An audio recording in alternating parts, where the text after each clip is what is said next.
bahwa sebelum roh kita ditiupkan, kita tadi memiliki perjanjian dengan Allah.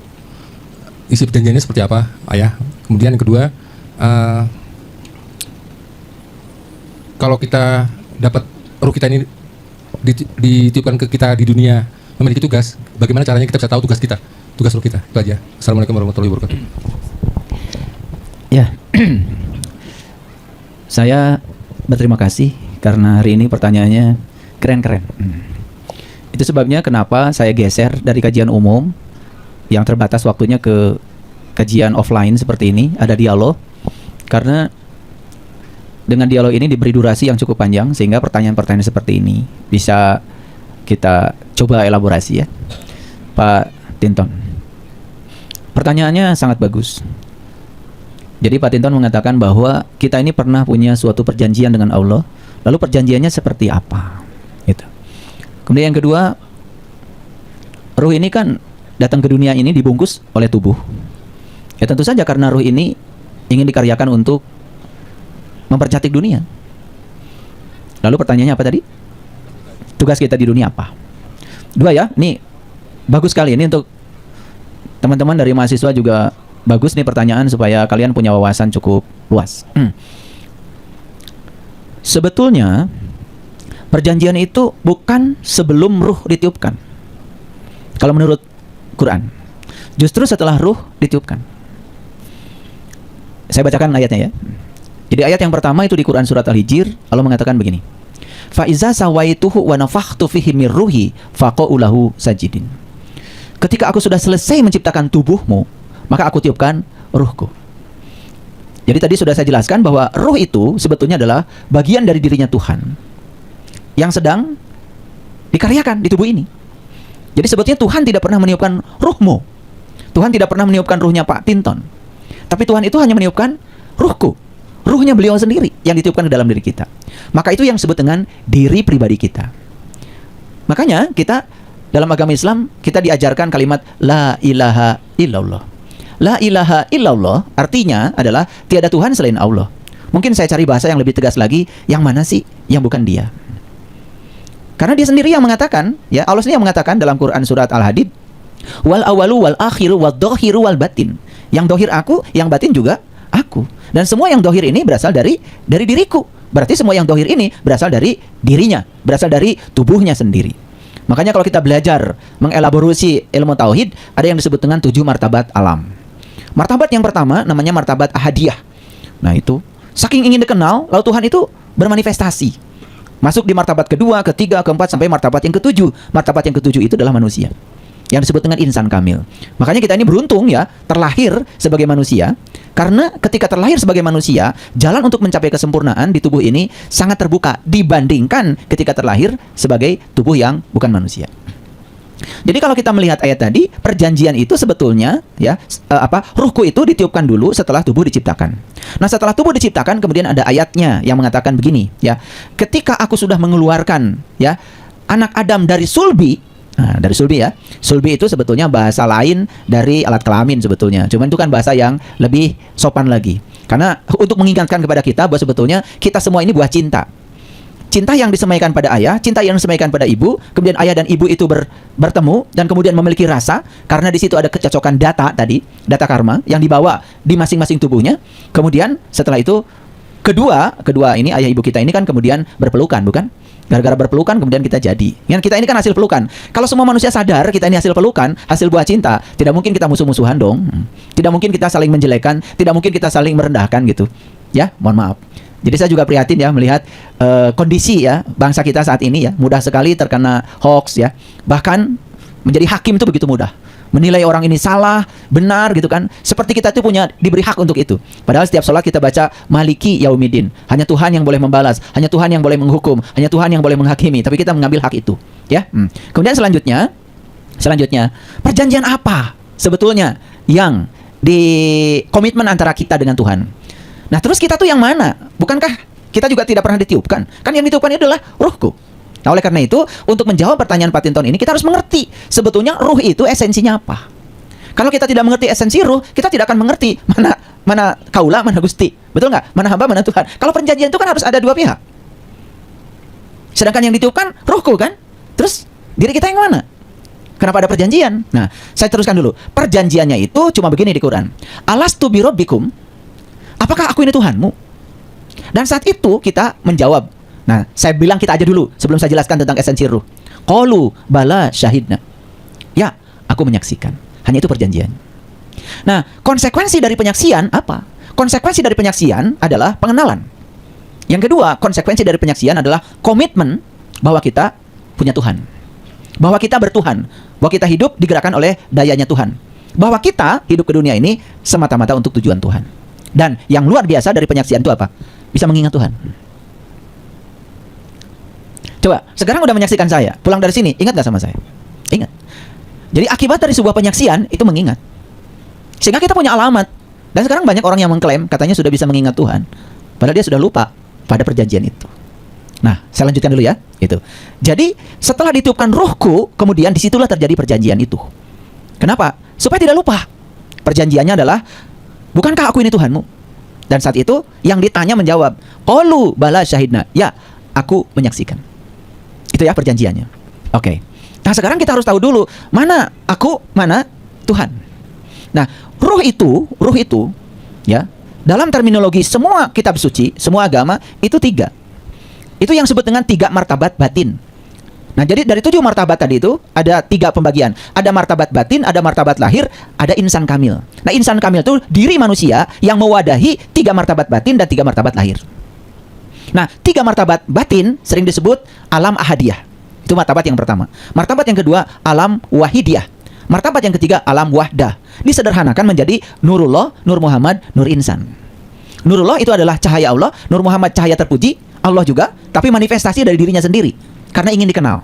Ada satu hadis qudsi yang mengatakan, ya, kuntu kanzan mahfian wa ahbabtu an urifa fa khalaqtu khalqan. Sesungguhnya aku adalah suatu perbendaharan yang tersembunyi. Aku ingin agar aku dikenali, maka aku menciptakan ciptaan. Jadi sebetulnya semua proses penciptaan ini cuma satu tujuannya, supaya dia dikenal. Gitu, ya. Nah, jadi martabat yang pertama alam ahidiyah itu adalah Nurullah. Martabat yang kedua alam wahdah itu Nur Muhammad. Nah, martabat yang ketiga yang disebut dengan alam wahidiyah itu yang disebut dengan Nur Insan. Itu yang sering disebut dengan diri pribadi kita. Yang kemudian orang awam menyebutnya jiwa. Jadi ada ruh, ada jiwa, 2 hal yang berbeda. Ketiga-tiganya disebut ruh. Bagian dari ruh itu adalah jiwa. Nah, sekarang jiwa ini kenapa harus didampingi oleh Allah, Nurullah dan Nur Muhammad? Justru itulah cinta kasihnya Allah. Setiap peniupan jiwa untuk melanjutkan perjalanan jiwa didampingi oleh Allah dan Rasulnya. Coba sekarang Pak Tinton, ketika melakukan kesalahan lah, Bapak bohong aja misalnya, ada yang negur gak dari dalam? Ada. Ketika Bapak dikasih amanat, kemudian Bapak hianat, ada yang negur gak dari dalam? Ada. Ketika Bapak melakukan kebodohan, pasti Bapak bilang, duh saya bodoh, kenapa saya melakukan itu? Gitu. Betul nggak? Nah, teguran-teguran itu ada. Bukankah itu adalah cinta kasih semesta? Itu pesantren kita yang sebenarnya sebetulnya.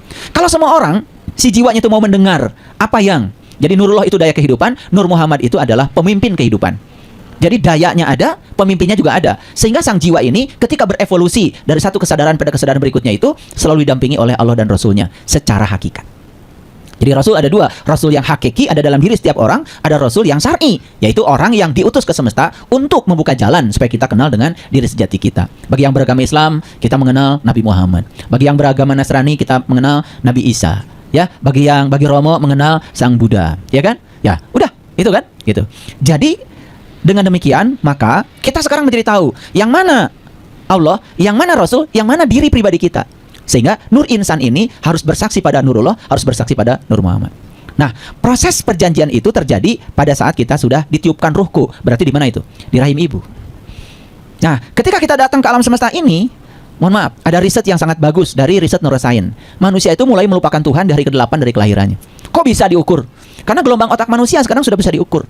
Ada alat namanya EEG, electroencephalograph, untuk mengukur brainwave dari setiap gelombang yang dipancarkan oleh otak manusia. Karena otak itu energi. Kalau energi berarti dia memancarkan frekuensi, memancarkan vibrasi. Sampai sejauh itu teknologi sekarang membantu untuk membuktikan semua hal yang dianggap absurd bagi manusia, yang dianggap samar bagi manusia. Jadi perjanjiannya apa tadi? Bukankah aku ini Tuhanmu? Dan kita mengatakan, ya, aku menyaksikan. Pertanyaannya sekarang, apa yang pernah disaksikan? Masih ingat sekarang? Sudah lupa. Makanya kalau kita membawa lupa ini sampai kita mati, berarti kita mati dalam keadaan punya utang. Makanya dalam kehidupan sekarang, utang itu harus dibayar. Nah, ketika kita bisa membayar utang, maka itu yang namanya taubat. Mohon maaf ya, kan kata taubat juga jadi rancu. Taubat jadi minta ampun. Padahal taubat itu bahasa Arab dari kata taba yatubu taubatan. Taubat itu artinya kembali. Nih lihat, gelas saya di sini. Saya pindahkan ke sini, pindah tempat. Taubat itu cuma gini kok. Pindah ke posisi awal. Jadi yang namanya taubat itu asalnya kita mengenal dia, sekarang menjadi melupakan dia, maka dalam kehidupan ini kita harus mengenal dia lagi. Maka Tuhan menciptakan tubuh ini sedemikian sempurnanya untuk mengenali dia. Ini dari ujung rambut sampai ujung kaki ini, tubuh kita ini sebetulnya syarat dengan kunci-kunci untuk mengenali dia. Cuman sayang, manusia tidak mengenal tubuhnya sendiri. Makanya Allah berfirman dalam Al-Quran, Huwallazi yusawwirukum fil arham kaifa yasha. Aku telah menciptakan kamu sebagaimana yang aku rencanakan, karena aku adalah Al-Musyawwir. Al-Musyawwir itu adalah arsitek yang agung. Dan Tuhan menciptakan tubuh sesuai dengan rencananya. Untuk apa tadi? Untuk mengenali dia. Sayang sekali, kita tidak pernah bertanya, mengapa Tuhan menciptakan telinga kita seperti ini bentuknya? Untuk apa? Mengapa Tuhan menciptakan telinga kita dan diletakkan di kiri kanan kita, bukan di sini? Mengapa? Hampir tidak pernah bertanya.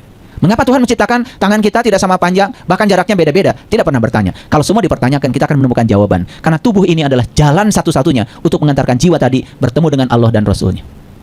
Itulah syahadat sejati. Asyhadu an la ilaha illallah wa asyhadu anna Muhammadar Rasulullah. Jadi syahadat yang sebenarnya bukan lagi ucapan, tetapi sebuah pengalaman spiritual. Ketika sudah mengalami itu, berarti kita sudah mengulangi perjanjian kita. Dan itu yang akan menyelamatkan kita saat kita pulang nanti. Memenuhi ayat innalillahi wa inna ilaihi rajiun. Maaf ya, saya kalau sudah terhubung begini, sudah terhubung nih dengan alam tinggi, kalau saya tiba-tiba mengeluarkan pernyataan-pernyataan begini, ya tangkap saja. Karena saya tidak bisa bendung. Ya, begitu saya sudah terkonek, ya mohon maaf. Tadi ayat-ayat Quran juga meluncur aja sendiri, ya terkoneksi semuanya, itu tangkap aja. Karena itulah transmitter itu seperti itu bekerjanya. Ya, itu kecerdasan yang melampaui pikiran. Dan kalau kita bisa mengakses kecerdasan itu, kita bisa mempetakan sebetulnya kehidupan ini. Dan tidak ada rahasia lagi. Tuhan pun bahkan tidak goib lagi, tetapi dia nyata, senyata-nyatanya bagi yang tahu. Itulah perjanjian. Nah, oleh karena itu maka ketika orang pergi haji, kan titik awal kan di situ apa? Hajar Aswad. Hajar Aswad itu sebetulnya adalah awal kelahiran kita. Pada saat kepala kita nongol di alam semesta ini, kan lewat rahim ibu. Saat itu kita menyakiti ibu, saat itu ibu menumpahkan darah, bahkan saat itu ibu kita hampir kehilangan nyawanya. Itulah Hajar Aswad. Jadi Hajar Aswad itu mengingatkan kepada kita bahwa kita lahir dari seseorang yang dipilih oleh semesta untuk menjadi utusan semesta kelahiran kita. Makanya orang yang tidak hormat pada ibunya, mentelankan ibunya, itu kehilangan berkah dalam kehidupannya. Maka ridho Allah fi ridhol walidain. Maka ridho Allah itu diletakkan pada kedua orang tua. Hati-hati ya. Makanya kalau mau belajar spiritual, lihat dulu ya perjalanan kita. Nah, kemudian selanjutnya setelah Hajar Aswad, maka yang kedua adalah multazam. Nah, multazam itu yang arti bahasa Arab, bahasa Indonesianya adalah komitmen. Itulah perjanjian. Jadi sebetulnya kita lahir ke alam dunia ini jangan sampai melupakan perjanjian kita dengan Allah. Karena kalau kita melupakan perjanjian dengan dia, berarti kita melupakan dia. Maka kita hidupnya merencanakan tujuan-tujuan hidup baru. Lupa bahwa kita datang ke semesta itu direncanakan dia. Itulah yang terjadi pada manusia sekarang. Lalu penderitaan sesuatu yang tidak bisa ditolak lagi. Dan manusia kan tadi banyak keinginan. Begitu kita ingin semua orang seperti yang kita mau, apa yang terjadi? Kita akan kecewa ketika orang lain tidak seperti yang kita mau. Dan kita sebut sakit hati. Dan kita bilang sakit hati itu gara-gara orang. Bukan. Sakit hati itu gara-gara kita punya keinginan pada orang. Dan kita tidak siap menerima semua orang apa adanya. Coba, terima semua orang apa adanya. Tidak akan sakit hati. Sesederhana itu sebetulnya kehidupan kalau kita cerdas. Sehingga tidak pernah ada sakit hati, tidak pernah ada masalah, tidak pernah ada penderitaan. Karena kita sudah membebaskan diri dari keinginan. Sebetulnya keinginan itu berasal dari diri palsu kita. Itu yang disebut dengan ego. Karena pikiran kita belum terkendali oleh kesadaran. Kenapa? Karena kita melupakan komitmen. Makanya lihat, Hajar Aswad, pintu Ka'bah. Hajar Aswad multajam. Setelah multajam, kemudian pintu Ka'bah. Jika kalian lupa pada komitmenmu dengan Tuhan, disediakan pintu Ka'bah. Dan pintu Ka'bah adalah pintu Baitullah. Pintu Baitullah sebetulnya bukan yang di sana. Tapi pintu Baitullah itu adalah pintu kolbu. Ada di sini. Makanya, satu-satunya alat untuk mengulangi perjanjian adalah kita menemukan pintu itu lagi. Begitu kita menemukan pintu itu, maka kita melewati makom Ibrahim. Kita selevel lagi dengan kondisi awal kita. Makom itu level. Berikutnya baru Hijir Ismail. Isma itu adalah artinya mendengar. Il itu Tuhan loh. Dari bahasa Ibrani. Israel itu berjalan. Il itu Tuhan. Makanya kalau pergi ke sana ya, pergi ke Yerusalem, ini kan dinding, tembok ratapan, di sini Masjid Al-Aqsa, di sini kan sebenarnya tembok ratapan, di sini bilang Allah, di sini bilangnya Eli. Il itu Tuhan. Jadi beda bahasa aja. Jadi sebenarnya Ismail itu artinya adalah orang yang sudah sukses mendengarkan Tuhan. Nah, siapa orang yang sudah sukses mengenal Tuhan? Dia yang sudah tunduk patuh kepada Allah dan Rasulnya dalam dirinya. Mau bohong aja, nggak bisa. Mau menipu orang, nggak bisa. Mau merendahkan orang, nggak bisa. Kesadarannya sudah tumbuh. Makanya begitu sudah sampai di Ismail, Hijir Ismail, berikutnya apa? rukun Yaman. Yaman itu artinya kanan. Dia sudah masuk golongan kanan. Begitu masuk golongan kanan, nah, kanan itu lambang dari ruhani, kiri itu lambang dari jasmani. Berarti dia sudah menemukan simetri antara jasmani dan ruhani. Maka berikutnya apa? Robbana atina fid dunya hasanah wa fil akhirati hasanah, dunianya hasanah, akhiratnya. Kembali lagi ke Hajar Aswad setelah membuat lingkaran yang sempurna.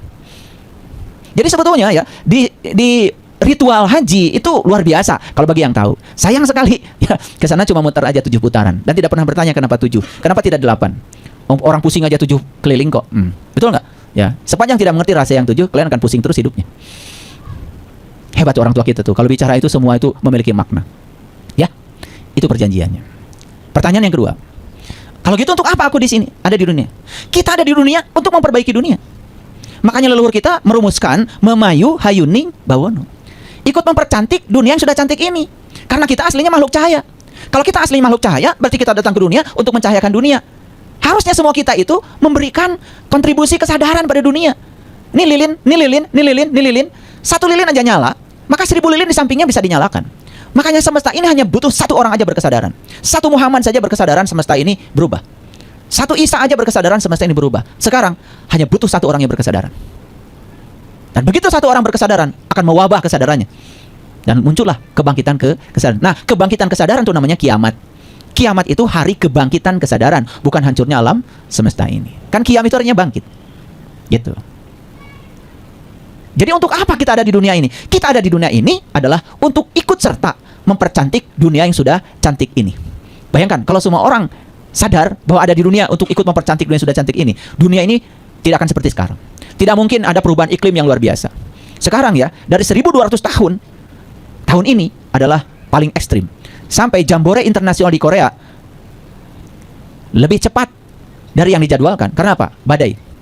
Karena suhu di bumi ini terus naik akibat manusia merusak bumi. Kadar oksigen di bumi ini semakin hari semakin berkurang, sehingga manusia itu semakin hari semakin kerdil, kekurangan oksigen. Dulu leluhur kita itu tinggi-tinggi, badannya besar-besar. Kenapa? Karena saat itu bumi kita persediaan oksigennya banyak. Jumlah hutan di semesta ini juga sangat luar biasa. Sekarang sudah berkurang. Yuk, sekarang kita ikut berkontribusi mempercantik dunia yang sudah cantik ini. Jangan bikin keonaran, jangan menyebar hoax, mengejar kebohongan, menyebarkan kebencian. Subhanallah ya. Hanya pilihan politik saja orang bisa menggadaikan agama. Hanya pilihan politik saja orang bisa bertengkar soal keyakinan. Padahal itu kan pesta demokrasi. Namanya pesta itu harusnya penuh dengan kegembiraan. Kita boleh berbeda tapi kita tetap bersaudara. Harusnya begitu kan? Itu kan pilihan politik itu biasa dalam demokrasi. Dan tidak mesti kita harus bermusuhan kan? Toh elit politik juga dulu ketika sudah selesai pemilu kan bersatu lagi. Betul apa tidak? Jadi itu pelajaran yang berharga. Begitu orang berkesadaran ya, maka tidak mungkin terus-menerus memperuncing kerusakan. Jadi untuk apa kita di dunia ini? Memayu hayuning bawono. Makanya Rasulullah bersabda, sebaik-baiknya manusia yang berguna bagi manusia lain. Siapa manusia yang berguna? Yang berkarya, yang ada gunanya, punya keahlian. Maaf ya, yang berguna itu yang terus aja melakukan ritual ibadah, sementara dia tidak berkarya apa-apa. Kan sekarang ini kadang-kadang kita menyatakan, wah dia ngurusi dunia terus. Kapan ibadahnya?